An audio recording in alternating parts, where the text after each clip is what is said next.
you look at the last, under 50 years, like every kind of 60, 70 years, actually the last 300 years, every 60, 70 years, we've replaced about half the jobs is about the numbers. People say 90, but it's just, depending how you look at it, we'll be replacing half the jobs pretty consistently multiple times for the last few centuries.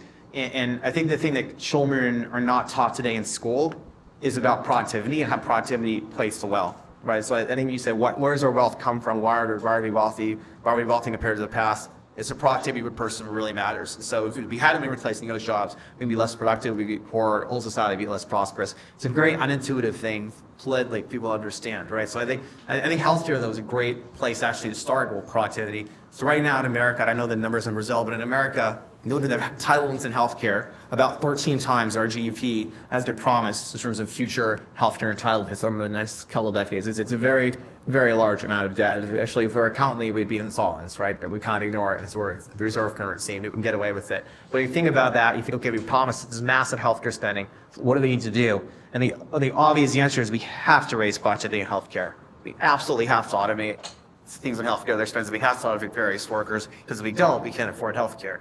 And I think it's a really helpful thing to think about. Like, don't think about the people who might lose their jobs in healthcare right now. In America, we're at very low unemployment. We have 5 million unfilled vocational jobs. There's massive jobs needed. But the thing about actually providing healthcare is to poor people. And you think about it that way, it's very obvious. Of course, you want healthcare to be cheaper. Everyone's society benefits from that. But I think this is a very hard thing is going into, because politicians love talking about jobs.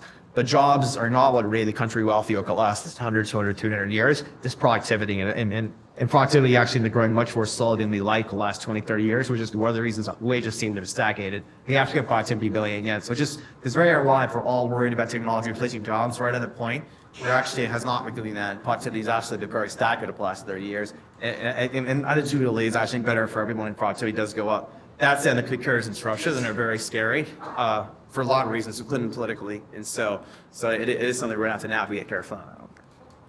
Het heet Viciana and their motto is, "World is broken, let's fix it." How does that motto apply to Brazil, and I think to everybody here is wondering?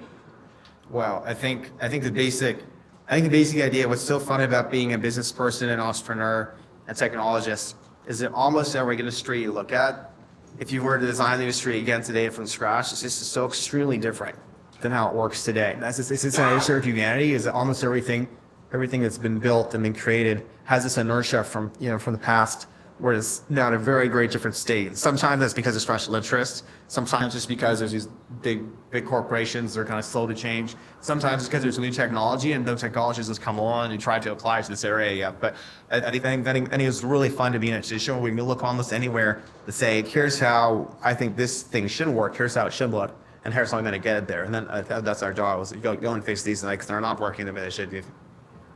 There's a few questions here from the audience. Let me try to read a few. Do you think there are industries that are immune to disruption?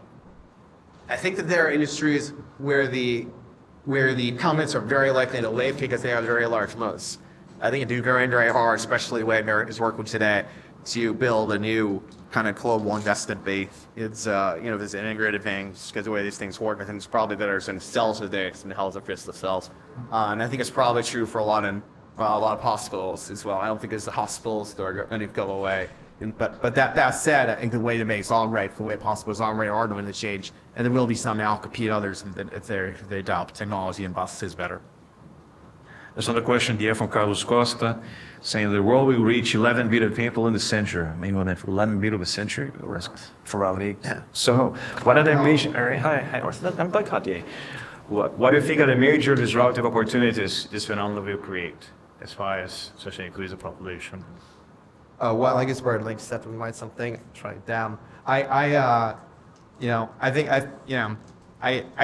this is one where I'm also somewhat controversial, so I have to apologize. But if you actually look, we like even controversial. I flew up here from Santa Barbara this morning from my family's there for a wedding, and even in California, which is one of the most populous states in the union, it's basically like all NC land that you're flying over.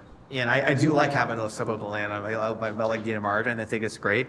But we use about 2.5% of the land in America. We don't really use our oceans at all. We don't really use Antarctica at all. And what's really interesting is environmentally, as the people get beyond this sort of the incumbent, they actually tend to contribute backward the environment, and then than they hurt it. So it's like India and China are right now, where they're actually doing it for harm with the environment. As we start to grow, you guys to start helping the environment more as you get wealthier. So I think as we get more conscious in society, we actually be able to use more wealth for fixing the environment.